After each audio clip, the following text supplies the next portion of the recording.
ప్రభునందు ప్రియులరా, మీ అందరికి వందనాలు. మరి మన మినిస్ట్రీ దేవుడు అంచెలంచెలుగా దీన్ని అభివృద్ధి పరుస్తూ నన్ను ఒక చిన్న పాత్రగా, ఇందులో నేను ఒక పనివాడిగా నేను పని చేయటం జరుగుతూ ఉంది, మీ అందరూ తెలుసు.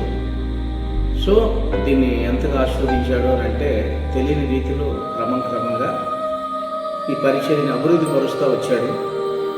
అయితే యెషయా గ్రంథం 42వ అధ్యాయాన్ని నేను ఒకసారి చదివి దాన్ని మీకు వివరణిస్తాను. ఇదిగో నేను ఆదుకొనిన నా సేవకుడు, నేను ఏర్పరచుకున్నవాడు, నా ప్రాణమునకు ప్రియుడు. దేవుడు ఏర్పాటు లేకుండా సేవ చేయడం చాలా కష్టం. దేవుని ఏర్పాటు ప్రతి మనిషిలో ఉండాలి. దేవుడిచ్చిన ఏర్పాటుని చాలా మంది పోగొట్టుకుంటా ఉన్నారు. దేవుడిచ్చినటువంటి ఏర్పాటు, దేవుడు పిలిచి, దేవుడు ప్రేమించి, కొంతమందికి దేవుడు బాధ్యతలు ఇచ్చాడు. పరిచర్య చేసే బాధ్యతలు, వంట పని కావచ్చు, అంటుల దోవే పని కావచ్చు, ఊడ్చే పని కావచ్చు. మరి ఎన్ని పనులున్నా చాలామంది ఆ బాధ్యతలను విడిచిపెడుతున్నారు.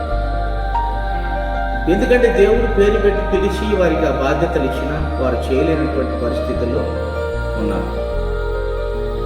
నేను ఎందుకు ఈ మాట చెప్తున్నానంటే, నాకు తెలిసి పరిచయకుర్తిలో ఒక ఆమె ఇంటి పేరు నేను చెప్పను, 14 సంవత్సరాల నుంచి రోగంతో, మరణ రోగంతో అనుభవిస్తూ ఉంది.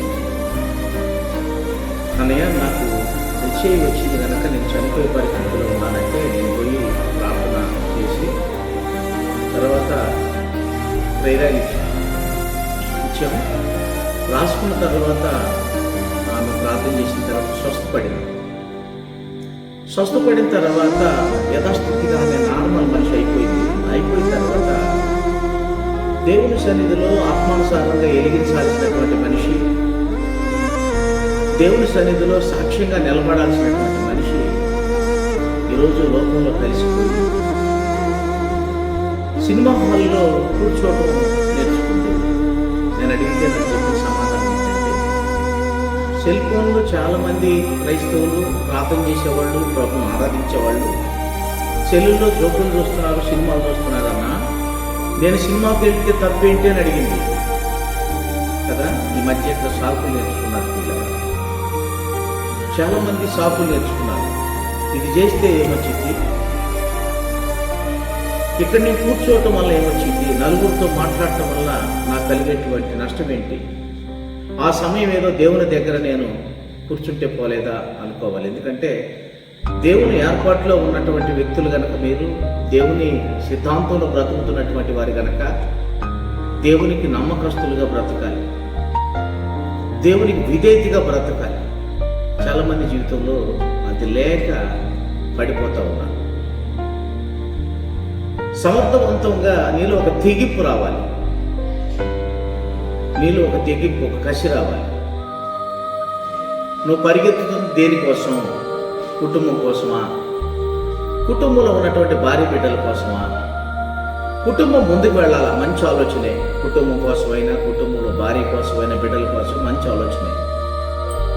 అయితే దేవుని సన్నిధానంలో నీ గోలేంటి, నీ పరుగు అసలు ఎక్కడికి? లేచిన కాంచి నీ యొక్క తీర్మానం ఏంటి, నీ విధానం ఏంటి అనేది నువ్వు తెలుసుకోవాలి. నువ్వు అభివృద్ధి అవ్వాలంటే, నువ్వు దీవించబడాలంటే, నీ కుటుంబం బాగుండాలనంటే, నీ పరిస్థితులు నూరంతులుగా అధికం అవ్వాలంటే నీ విధానాన్ని నువ్వు తెలుసుకోవాలి. ఎందుకంటే కొద్ది రోజుల్లో నువ్వు మూయబడుతున్నావు, బలహీనపడబోతున్నావు, బలహీనత చెందబోతున్నావు కదా. దేవుడు నీకు ఏ బాధ్యత ఇచ్చాడు? ఆ బాధ్యతతో నువ్వు మొయ్యాలని ఆశపడుతున్నావా? ఆ బాధ్యతని నమ్మకత్వంగా నువ్వు స్వీకరిస్తున్నావా? దాన్ని యథార్థంగా దేవుని వైపు చూడగలుగుతా ఉన్నావా? ఎంతమందికి సువార్త చెప్పగలిగావు? ఎన్ని ఆత్మలను నువ్వు నడిపించగలిగావు?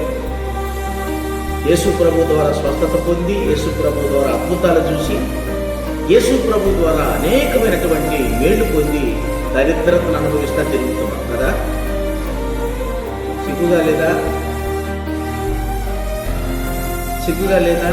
నీ జీవితం పాడైపోయి అవమానకరమైన స్థితిలో అందరు నిన్ను ఏళన చేసి నవ్వుతా, ఈమె పని అయిపోయింది, ఈమె స్థితి ఇంతే, ఇతని పని అయిపోయింది, ఇతని స్థితి ఇంతే అని దిగజారిపోయే పరిస్థితిలో నువ్వు ఉంటే, అనేకులు నిన్ను హేళన చేస్తే, ఇకనైనా దేవుని పాదాలు పట్టుకుందాం, ఇకనైనా దేవుని దగ్గర అడుగుదాం, ప్రభువా నన్ను నిలబెట్టని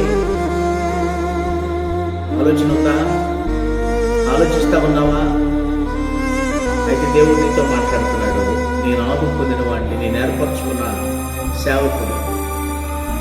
దేవుడు ఏర్పరచుకున్నాడు మనల్ని కదా. మన పనుల్లో దేవుడు ఏర్పరచుకున్నాడు. నీకు ఎన్ని పనులున్నా దేవుని పని చేయటం కనుక నువ్వు ప్రారంభిస్తే దేవుడు ఖచ్చితంగా నిన్ను ఆశీర్వదిస్తాడు. నీ స్థితిగతులను మారుస్తాడు, నీ పరిస్థితులను అనుకూలపరుస్తాడు కదా. ఎలీషా దగ్గరకు ఒక ఆమె వచ్చింది.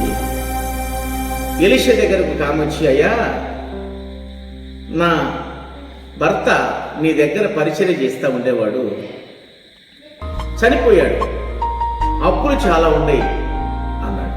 అంది అంటే ఎలీషా అన్నాడు, అమ్మా నువ్వేమాత్రం దిగులు చెందొద్దు, ఖాళీ పాత్రలన్నీ కూడా నీళ్లతో నింపు. ఎన్ని పాత్రలు అయితే ఉన్నాయో నీ ఇరుగు పొరుగు వారి దగ్గర అందరి దగ్గర పాత్రలు తెచ్చుకోమన్నాడు. ఆమె మాత్రం సందేహింపకుండా పాత్రలన్నీ కూడా తెచ్చుకుంది. ప్రార్థన చేశాడు, దాన్ని నూనెగా మార్చేశాడు. ఎలీషా ఆమె అప్పులన్నీ కూడా తీర్చుకుంది. దేవుని మాటను విన్నావా? దేవుని మాటకు లోపడతా ఉన్నావా? దేవుని కోసం చిన్న సాక్ష్యాన్ని సంపాదించేవా? దేవుని ఎదుట దేవుడు ఏమీ పర్లేదు, నా కోసం ఏమి నిలబడుతుంది, ఇతను పర్లేదు, ఇతను నా కోసం నిలబడతాడు అనేటువంటి జ్ఞానం మీలో ఉండాలి. అసలు మీరేం చేస్తున్నారు మీకు తెలుసా? మీరు ఎలా బ్రతుకుతున్నారో, ఈ బ్రతుకు ఇట్లా బ్రతికితే ఏమైందో, ఈ బ్రతుకు ఇట్లా బ్రతకపోతే ఏమైందో తెలుసా? ఏ స్థలంలో నిలబడుతున్నారు అసలు మీరు? ఏ స్థలంలో ప్రయాణం చేస్తున్నారు మీరు? సైతాను కోరలు మీ మీద సాధ్యం ఉన్నాయి మీకు తెలుసా? సైతాన్ని మిమ్మల్ని వెంబడిస్తుంది అనేది మీకు తెలుసా? వీటి నుండి తప్పించుకోవాలి, దేవుని పాదాల మీద పడాలి, దేవుని సన్నిధిలో కూర్చోవాలనేటువంటి జ్ఞానం మీకుందా? ఇంకా దరిద్రత అనుభవిస్తా, ఇంకా వాళ్ళు ఇస్తారు, వీళ్ళు ఇస్తారని భ్రమలో బ్రతికితే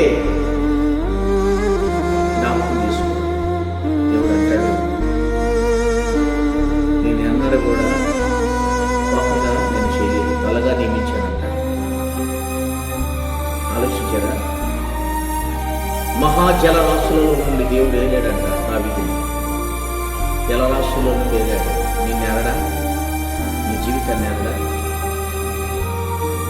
ఆలోచిద్దాం, పరీక్షించుకుందాం. పిల్లల దేవునికి నమ్మకత్వంగా బ్రతుకుదాం. దేవుడి మాట దీవించుకుందాం.